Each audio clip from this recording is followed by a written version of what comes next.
उपवास म्हटलं की उपवासाची थाली ही झालीच पाहिजे. कोणताही उपवास असो, जसं की महाशिवरात्र, नवरात्र, त्याचप्रमाणे आषाढी एकादशी, या उपवासाची थाळी ही झालीच पाहिजे.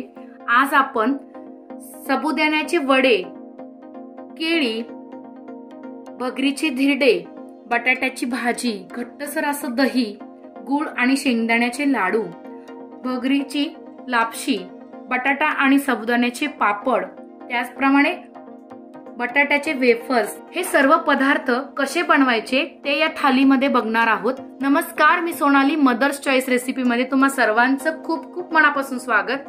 आज आपण उपवासाची थाळी कशी बनवायची ते या रेसिपी मध्ये बघणार आहोत. चला तर मग रेसिपीला सुरुवात करूयात. उपवासाची थाली बनवण्या अगोदर मी पूर्वतयारी करून घेतलेली आहे. सर्वप्रथम शेंगदाणे लाल खरपूस भाजून घेतलेले आहेत. त्याचप्रमाणे साबुदाणा हा छान असा भिजून घेतलेला आहे. पाहू शकता तुम्ही, छान असा हा भिजला गेलेला आहे. बटाटे देखील उकडून घेतलेले आहेत. त्याचप्रमाणे भगर भिजू घालून घेतलेली आहे. गूळ देखील थोडासा बारीक करून घेतलेला आहे. हिरवी मिरचीचा ठेचा करून घेतलेला आहे. काजूचे तुकडे करून घेतलेले आहेत. त्याचप्रमाणे बदामाचे देखील तुकडे करून घेतलेले आहेत. चला तर मग रेसिपीला सुरुवात करूया. उपवासाची थाली बनवताना सर्वप्रथम आपण गोड पदार्थ बनवणार आहोत, तो म्हणजे गूळ आणि शेंगदाण्याचे लाडू. सर्वप्रथम मी इथे मिक्सर जार घेतलेला आहे. 1 वाटी लाल खरपूस भाजून घेतलेले शेंगदाणे घेतलेले आहेत. शेंगदाण्याचे साल मी जसेच्या तसेच ठेवले. तुम्हाला हवे असल्यास तुम्ही काढून टाकू शकता. शेंगदाणे आपण अगोदर मिक्सर मध्ये थोडेसे बारीक करून घेणार आहोत. मिक्सर जार मध्ये मी शेंगदाणे थोडेसे बारीक करून घेतलेले आहेत. आता आपण 1 वाटी शेंगदाणे घेतले होते, 1 वाटीच आपण इथे गूळ टाकून घेणार आहोत. गूळ देखील थोडासा मी बारीक करून घेतलेला आहे. गूळ टाकून झाल्यानंतर 1 चमचा साजूक तूप टाकून घेते मी यामध्येच. तुपामुळे आपले गूळ आणि शेंगदाण्याचे लाडू खूप छान होतात. पुन्हा याला मिक्सर मध्ये बारीक करून घेत आहे. तुम्ही पाहू शकता, गूळ आणि शेंगदाण्याचं मिश्रण मी अगदी छान असं जाडसर बारीक करून घेतलेलं आहे मिक्सर मध्ये. हवं असल्यास तुम्ही याला पूर्ण बारीक करू शकतात, पण जाडसर बारीक कुटाचे शेंगदाण्याचे लाडू असे छान लागतात चवीला. आता आपण याचे लाडू वळवून घेणार आहोत. लाडू वळवून घेताना हातावरती गूळ आणि शेंगदाण्याचा कूट टाकून घेतलेला आहे आणि हळुवारपणे याला असा हातावरती दाब देऊन लाडू तयार करून घ्यायचा आहे आपल्याला. पाहू शकता तुम्ही, लाडूच्या डेकोरेशन म्हणून मी असा काजूचा तुकडा यावरती लावून घेते आणि पुन्हा थोडंसं याला वळवून घेते. बघू शकता, आपला हा गूळ आणि शेंगदाण्याचा लाडू किती गोल गरगरीत तयार झालेला आहे. अशा पद्धतीने उपवासाच्या थाळीतला पहिला गोडाचा पदार्थ, तो म्हणजे शेंगदाण्याचे लाडू, तयार झालेला आहे. आता आपण दुसरा पदार्थ बनवून घेणार आहोत. उपवासाच्या थाळीतील दुसरा पदार्थ तो म्हणजे बटाट्याची भाजी. इथे मी 5 ते 6 बटाटे उकडून घेतलेले आहे. यामधला 1 बटाटा मी साबुदाण्याचे वडे बनवण्यासाठी काढून घेणार आहे. आता या बटाट्यांचे मी काप करून घेते आणि बटाट्याची भाजी बनवण्यासाठी गॅसवरती कढई ठेवून घेतलेली आहे. कढई थोडीशी गरम झाली की त्यामध्ये 1 चमचा उपवासाचं तेल म्हणजेच शेंगदाण्याचं तेल मी ते टाकून घेते. तेलाऐवजी तुम्ही तुपाची देखील फोडणी देऊ शकता. कढईमधील तेल गरम झालेलं आहे. यामध्ये 1 चमचा जिरे टाकून घेते. तुम्ही जर जिरे उपवासाला खात नसाल तर टाकू नका. जिरे तडतडले 1 चमचा हिरवी मिरचीचा ठेचा आणि बटाट्याचे काप छान याला असं हलवून घ्यायचं आहे, मिक्स करून घ्यायचं. बटाट्याच्या भाजीमध्ये चवीनुसार मीठ टाकून घेते. छान असं मिक्स करून घ्यायचं आहे. चवीनुसार मीठ टाकून झालेलं आहे भाजीमध्ये. आता मी 2 चमचे भाजून घेतलेले शेंगदाण्याचा कूट टाकून घेते आणि पुन्हा थोडंसं मिक्स करून घेते. या भाजीला जास्त वेळ आपल्याला होऊ द्यायची गरज नाही, कारण की आपण हे बटाटे उकडून घेतलेले आहेत. अशा पद्धतीने उपवासाच्या थाळीमधला दुसरा पदार्थ तो म्हणजे बटाट्याची भाजी तयार झालेली आहे. यानंतर आपण उपवासाच्या थाळीमधला तिसरा पदार्थ बनवून घेणार आहोत, तो म्हणजे भगरीची लापशी किंवा याला वरईची लापशी असे देखील म्हणतात। सर्वप्रथम गॅसवरती मी एक पॅन ठेवून घेतलेला आहे। पॅन मध्ये 2 चमचे साजूक तूप टाकून घेते। पॅन मधील तूप आपलं छान असं मेल्ट झालेलं आहे, वितळलेलं आहे। आता मी इथे 1 वाटी भगर घेतलेली आहे। भगरला कुठे कुठे वरई देखील म्हणतात। ही भगर आपल्याला तुपामध्ये छान अशी भाजून घ्यायची आहे। एका साइडला मी भगर ही भाजून घेत आहे आणि दुसऱ्या साइडला मी एक पातेलं ठेवून घेतलेलं आहे। ज्या वाटीने आपण भगर मोजून घेतलेली आहे 1 वाटी, त्याच्या दुप्पट म्हणजे 2 वाटी आपल्याला इथे पाणी टाकून घ्यायचं आहे। आणि जेवढी आपण भगर घेतलेली आहे म्हणजे 1 वाटी मी भगर घेतली, त्यामुळे 1 वाटीच आपल्याला गूळ टाकून घ्यायचा आहे। या पाण्यामध्ये अर्धा चमचा विलायची पूड टाकून घेते आणि याला छान आपण उकळून घ्यायचं आहे। याचा पाक होऊ द्यायचा नाहीये, लक्षात ठेवा, फक्त उकळी काढून घ्यायची आहे। साइड बाय साइड भगर मी इथे भाजून घेत आहे तुपामध्ये छान अशी खरपूस। पाहू शकता तुम्ही, खूप सुंदर लागते ही भगरीची लापशी। नवीन पदार्थ आहे, तुम्हा सर्वांना माहीतच आहे की आता आषाढी एकादशी जवळच आलेली आहे। या आषाढी एकादशीला तुम्ही ही थाळी नक्की ट्राय करून पहा। आता आपण काप करून घेतलेले काजू आणि काप करून घेतलेले बदाम यामध्ये टाकून घेते आणि हे सुद्धा थोडेसे भाजून घेते। तुम्ही पाहू शकता भगर ही आपली छान अशी खरपूस भाजून झालेली आहे आणि गुळाच्या पाण्याला देखील छान अशी उकळी आलेली आहे। या स्टेजला हा गॅस देखील मी बंद करते। तयार करून घेतलेलं गुळाचं पाणी या भगरीमध्ये मी गाळणीच्या माध्यमातून गाळून घेत आहे, बघू शकता तुम्ही, जेणेकरून गुळातली जी घाण असेल ती या चाळणीमध्येच राहील। गुळाचं पाणी टाकून झाल्यानंतर ही भगर छान आपल्याला अशी मिक्स करून घ्यायची आहे। ही भगर आपल्याला हे पूर्ण पाणी आटेपर्यंत शिजून घ्यायची आहे। भगर लवकर शिजावी म्हणून यासाठी मी झाकण ठेवून घेत आहे। लापशी आपली छान शिजते, याला अधून मधून थोडस हलवून देखील घ्यायचं आहे। पुन्हा यावरती झाकण ठेवून घ्यायचं आहे। तुम्ही पाहू शकतात भगरीच्या लापशी मधील गुळाचं पाणी पूर्णपणे यामध्ये आटलेलं आहे, मुरलेलं आहे, छान अशी मोकळी झालेली आहे आपली ही भगरीची लापशी। पाहू शकता तुम्ही। या स्टेजला गॅस बंद करते। इथे आपला उपवासाच्या थाळीमधील तिसरा पदार्थ तो म्हणजे भगरीची लापशी तयार झालेला आहे। यानंतर उपवासाच्या थाळीमधील चौथा पदार्थ आपण बनवून घेणार आहोत, तो म्हणजे साबुदाण्याचे वडे। इथे मी 1 वाटी साबुदाणा हा रात्रीच भिजू घालून ठेवलेला होता। छान असा मोकळा झालेला आहे आपला साबुदाणा, मोकळा छान असा भिजलेला आहे।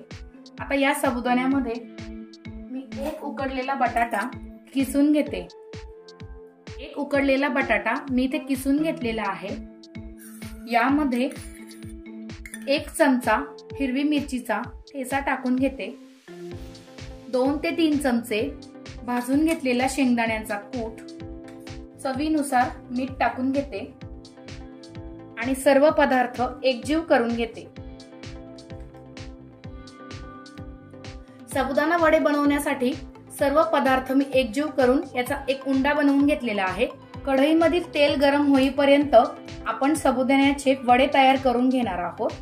सर्वप्रथम वडे बनवण्या अगोदर मी हाताला थोडंसं तेल लावून घेते।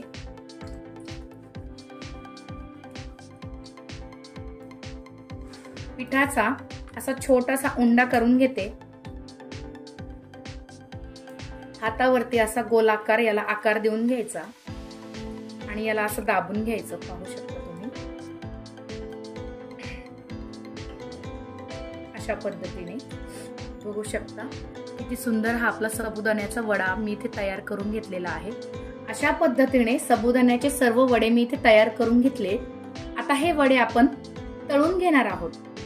कढईमधील तेल छान आपलं असं गरम झालेलं आहे। आता आपण यामध्ये वडा टाकून घेणार आहोत। वडे टाकून घेतले की लगेचच त्याला हलवायचं नाही, एखादा मिनिट नंतर त्याला हलवून घ्यायचं। आता आपण या वड्यांची साइड चेंज करून घेणार आहोत। अगदी लाल खरपूस याला आपण तळून घ्यायचं आहे।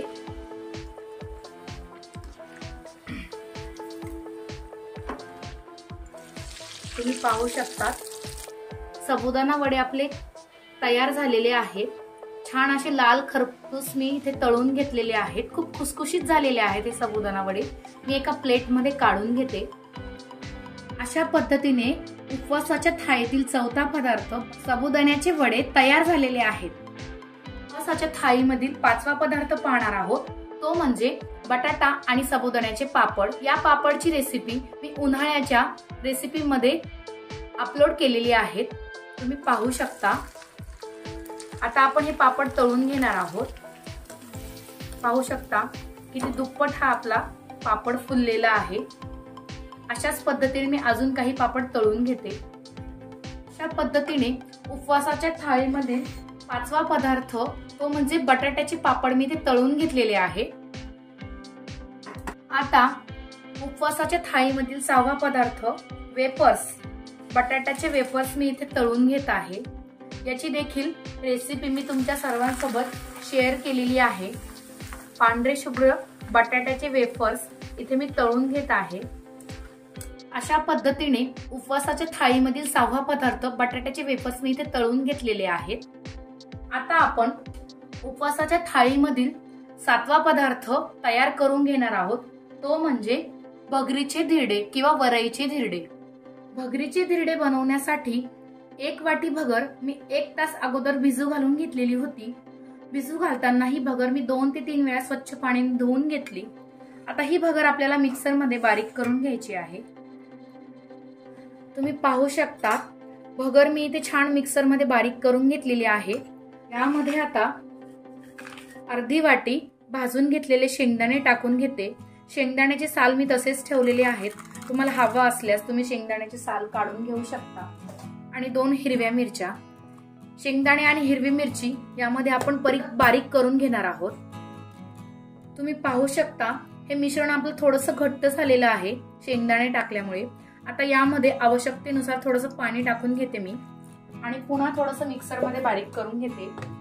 हे मिश्रण अशा पद्धतीने मी बारीक करून घेतलेलं आहे। छान असं हे मिश्रण बारीक झालेलं आहे। मिक्सर मध्ये बारीक करून घेतलेलं भगरींच्या धिरड्याचं मिश्रण मी एका बाउल मध्ये काढून घेते। यामध्ये चवीनुसार मीठ टाकून घेते। मीठ टाकून घेतल्यानंतर हे मिश्रण आपल्याला छान असं मिक्स करून घ्यायचं आहे।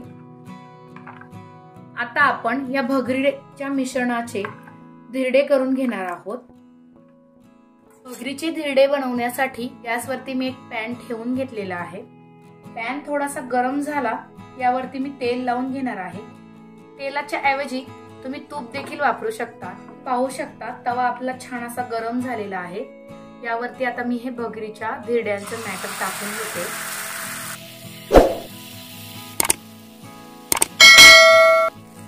धिरडे टाकून झाल्यानंतर लगेचच याला पलटी करून घ्यायचं नाहीये। अगदी 1-2 मिनिटं झाल्यानंतर याची साईड आपल्याला चेंज करून घ्यायची आहे। त्यापूर्वी यावरती थोडंसं तेल टाकून घेते आणि साईडने देखील थोडंसं तेल टाकून घेते। तुम्ही पाहू शकता आपल्या ह्या भगरींच्या धिरड्याच्या कडा किती छान अशा मोकळ्या होऊ लागलेल्या आहेत।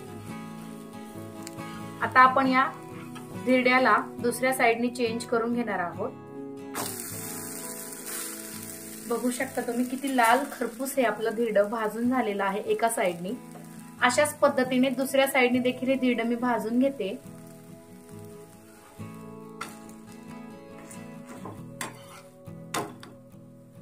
तुम्ही पाहू शकता हे भगरीचं धिरडं छान असं लाल खरपूस मी इथे भाजून घेतलेलं आहे। अजून काही मी भगरीचे धिरडे तयार करून घेते।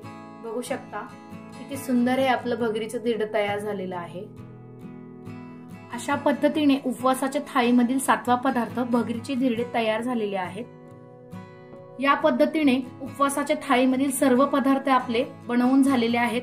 आता आपण थाळी तयार करून घेऊयात। सर्वप्रथम थाळी बनवताना पहिला गोडाचा पदार्थ तो म्हणजे गुळ आणि शेंगदाण्याचे लाडू, त्यानंतर कुरकुरीत असे साबुदाणा वडे,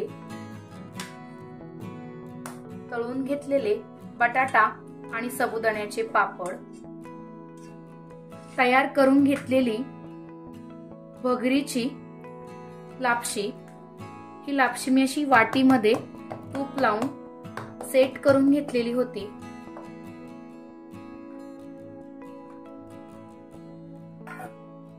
यावरती डेकोरेशन म्हणून काही काजूचे काप ठेवून घेते मी। त्याचप्रमाणे बटाट्याची भाजी सोबतच तळलेले वेफर्स,